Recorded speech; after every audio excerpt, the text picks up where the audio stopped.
Ethiopians speak 83 different languages. Their land once attracted the trading ships of Egyptian pharaohs. They are believed to have the longest archaeological record on Earth.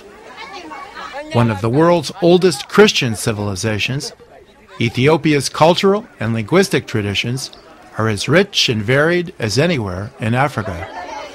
Southern Ethiopia alone is home to 45 different ethnicities. Long associated with desert and drought, Ethiopia's mountains are as green as Ireland, as luxuriant as the Scottish Highlands. While potentially a rich country, Ethiopians on the average earn little more than $100 per year. They have floundered upon a sea of unemployment, disappointing harvests, and political unrest. 3 decades of fighting with northern neighbor Eritrea at the cost of several 100,000 lives has been a cruel blow to a nation already suffering from problems ranging from an international debt crisis to one of the highest HIV rates in all of Africa.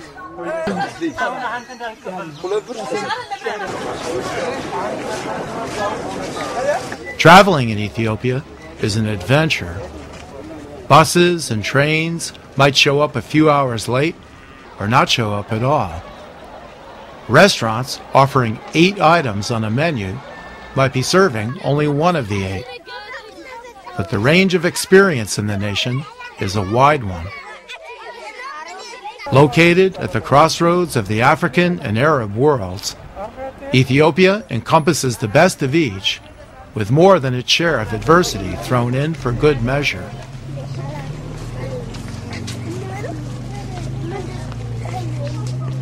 Typically shuffled into the background of the modern imagination, Ethiopia has been ignored by many.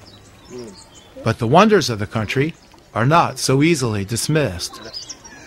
Ethiopia was believed to have been present at the dawn of creation. It will no doubt be heard from again.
on the east by Somalia and Djibouti, and on the west by Sudan, Ethiopia is the oldest independent country in Africa and one of the oldest in the world.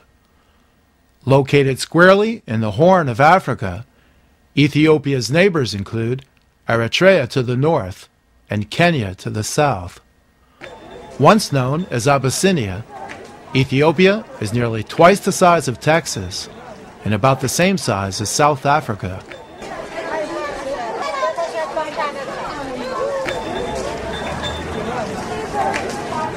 The country is a mountainous one. Its high plateau, which supports 85% of the nation's population, is divided in two by the Great Rift Valley.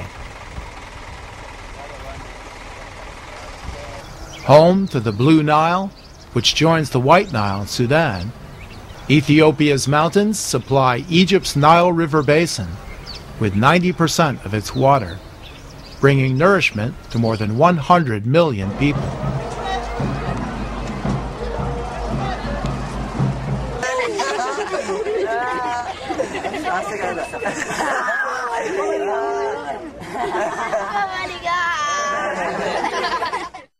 There are more than 30 Old Testament references to Ethiopia, or Cush as it was called by the Hebrews.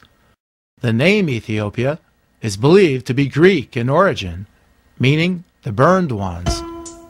According to Ethiopian tradition, the mysterious Queen of Sheba encountered King Solomon and later gave birth to Menelik I, the founder of Ethiopia's royal dynasty.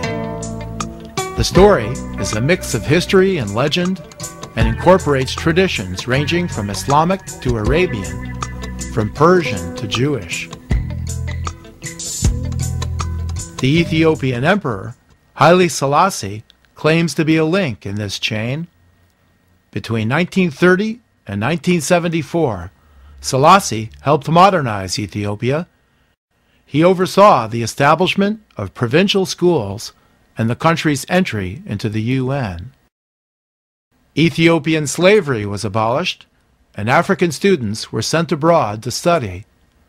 Selassie's link to King Solomon, however, is another matter.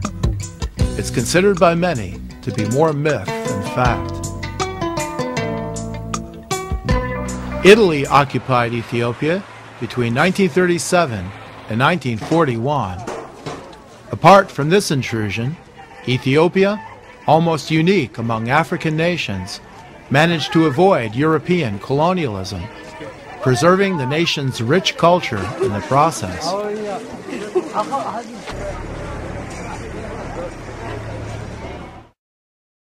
Ethiopia once had its own coastline along the Red Sea, but the independence of Eritrea in 1993 closed off this valuable resource. As a result, Ethiopia, one of the world's poorest nations, became landlocked.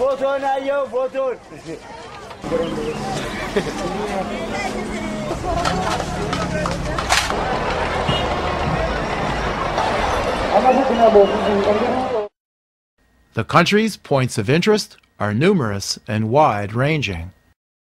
In eastern Ethiopia, the ancient walled city of Harar was once off-limits to all but the most intrepid Westerners. In the present day, the city and its Islamic Old Quarter are a vivid reminder of centuries past. In northern Ethiopia, Gondar, at 7,000 feet above sea level, is a city of crumbling castles and medieval vistas. Its royal fortress at the town center is an Ethiopian landmark. 2 days to the southeast of Gondar by road lies Lalibela, the jewel in Ethiopia's crown. A treasure trove of 13th century Coptic churches, Lalibela remains one of the world's best-kept secrets. Located in southern Ethiopia is the country's remote Omo region. 3 days south of the capital, dusty, deserted roads lead to Jinka, a hotbed of the tribal activity that has long defined southern Ethiopia and northern Kenya as well. And in central Ethiopia, the nation's capital, Addis Ababa. Puzzling at first, the city offers a traveler little choice but to look beyond its grim surfaces for an Ethiopia stripped of all illusions.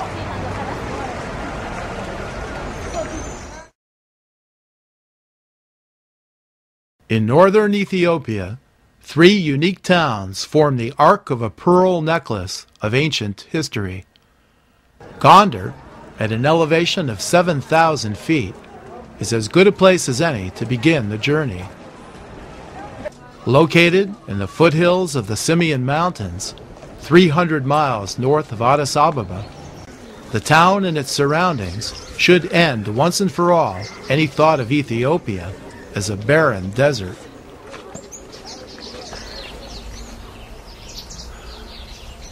True, many of the region's rock formations might look like the backdrop for a John Ford Western. But mostly, North Ethiopia is blanketed by lush green mountains. One can get lost in these hills as a habitat to exceptional bird life and 20,000 baboons. The textures of the region are as nuanced as Vietnam or Indonesia.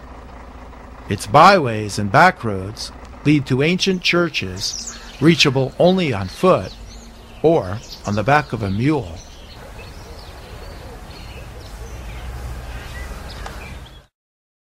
Gondar itself, with its stone castles and ivy-laced archways, feels much like a small medieval town. Formerly located at the intersection of 3 ancient caravan routes, Gondar served as Ethiopia's capital for some 200 years. The city today is a mix of old and new, a town of decaying hotels and Italian villas, of pastry shops serving coffee and fruit juices, and for breakfast, eggs fried in red chili sauce.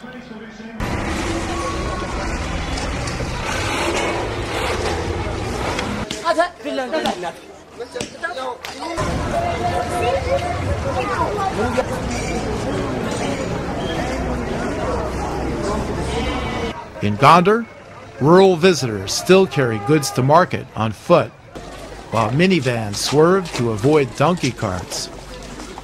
Freelance guides flock around the cheap hotels, while young boys line up along the main street, occupied by little more than their own early morning conversations.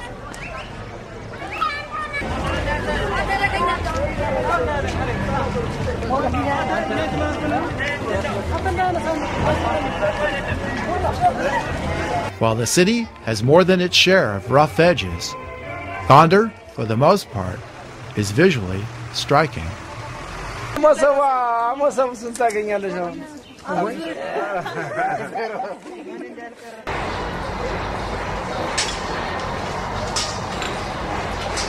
Home to 44 churches, Gondar's main attraction is the royal enclosure at the town's center, the former stomping grounds for a succession of Ethiopian monarchs.